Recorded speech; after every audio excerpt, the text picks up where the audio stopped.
Sekarang Anda tahu terjadi Balwisasi Yamanisasi di Nusantara ini. Pelakunya klan Habib Alwi. Apa tujuan klan Habib Alwi dengan Balwisasi Yamanisasinya itu? Jadi kalau kita dengar ada orang ribut-ribut nasab, itu sebetulnya orang kurang kerjaan.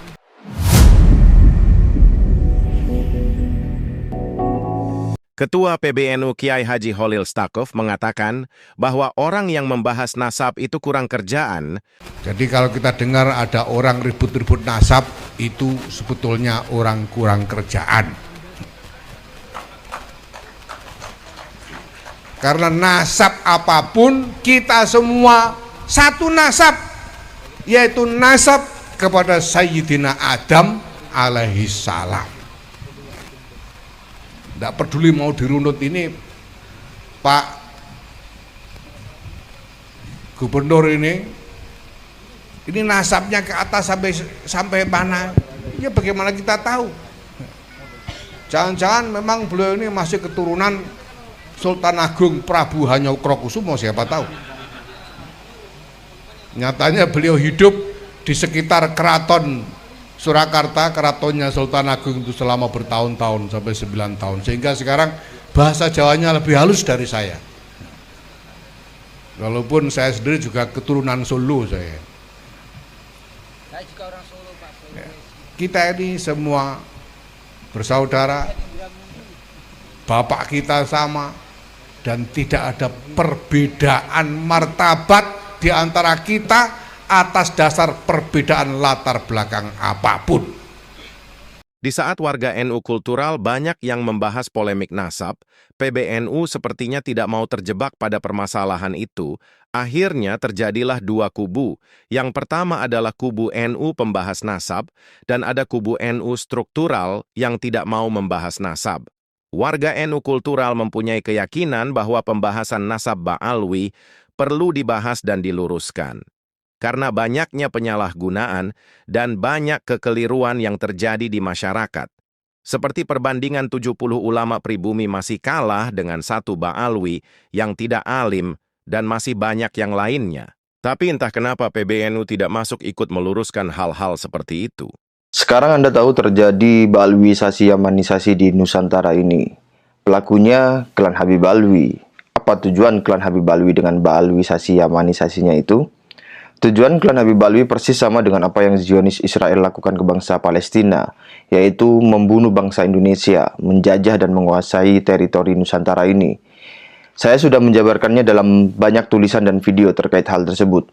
Untuk dalam bentuk tulisan silakan ke pwils.net atau RMI NU Banten.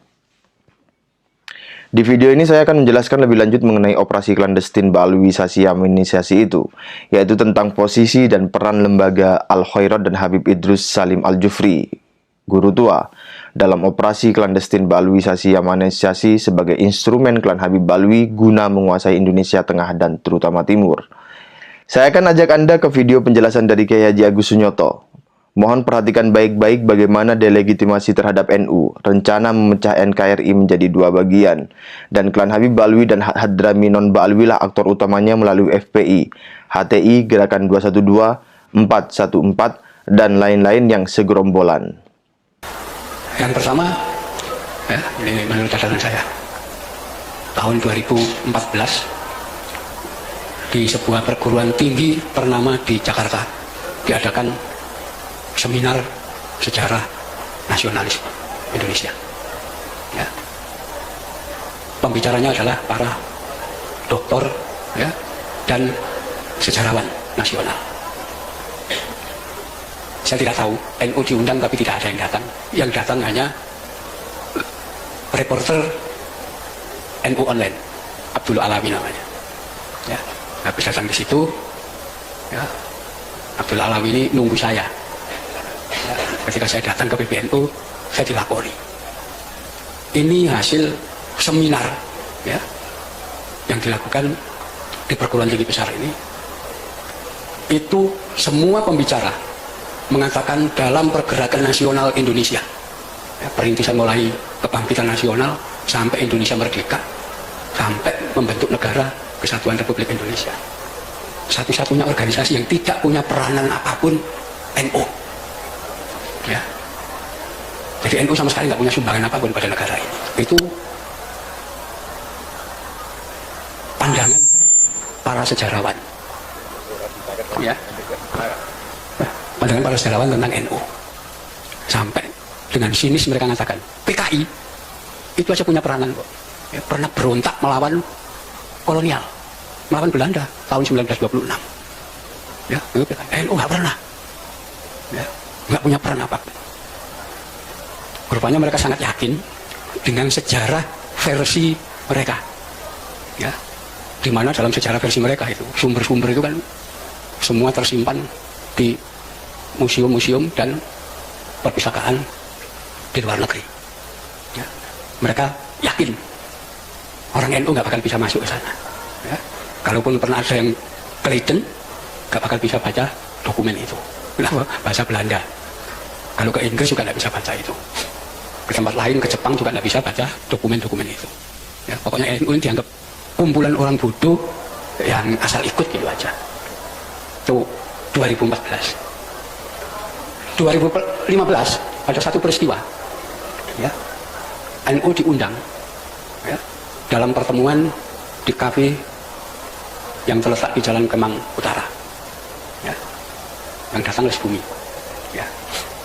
Nah, di situ yang dibincang adalah ketepatan penggunaan istilah Indonesia dan Nusantara.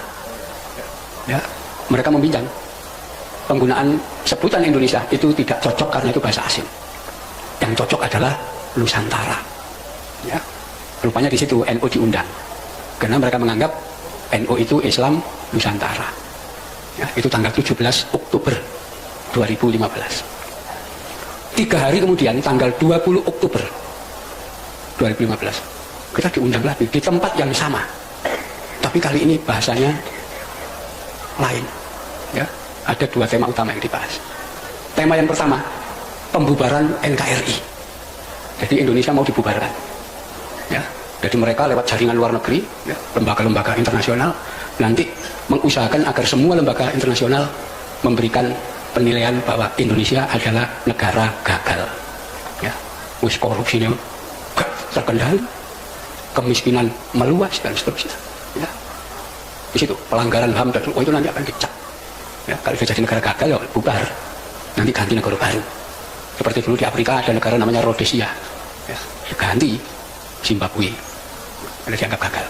Indonesia juga akan dibegitukan. Ya.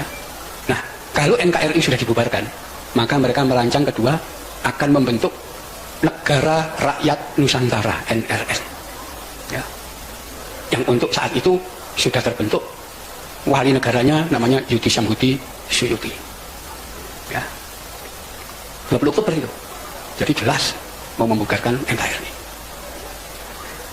Yang tidak pernah mereka sangka dan tidak pernah terpikirkan, 2 hari kemudian 22 Oktober Presiden Jokowi ya, menetapkan 22 Oktober sebagai Hari Santri. Ya, dan yang di luar perkiraan mereka, begitu Hari Santri ditetapkan 22 Oktober, pesantren se-Indonesia itu upacara bareng dan sepakat NKRI harga mati. Ya, oh, itu rencana kacau mereka. Ya.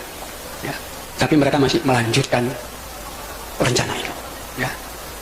Salah satunya kita bisa lihat gerakan 411 dan gerakan 212. Mereka yang biayai.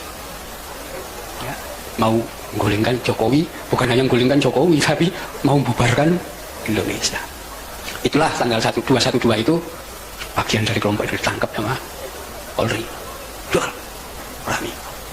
Termasuk nanti diikuti pembubaran ATI. Ya, memang jaringannya ke sana nanti. Karena Indonesia akan dibagi 2, negara rakyat Nusantara itu wilayah Indonesia Timur, Indonesia Barat, ya, Kalimantan sampai Sumatera itu khilafah bentuk negaranya. Ya, itu fakta. Ya, itulah tanggal 29 Oktober saya ketemu Kiai Said Akil di Juanda, Surabaya. Saya laporkan ya, pada beliau ini fakta.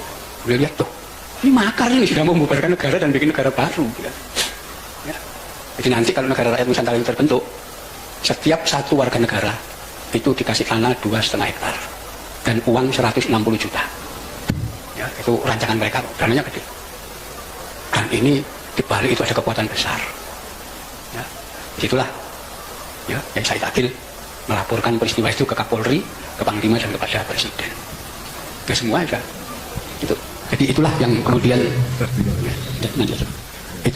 menjadikan pemerintah sudah mengetahui ketika muncul gerakan 411 dan 212 dan nanti akan diteruskan pada gerakan yang lain. Perhatikan fakta-fakta yang terungkap pada 2-3 tahun terakhir ini. Baalwisasi Yamanisasi masif terjadi di Indonesia bagian barat.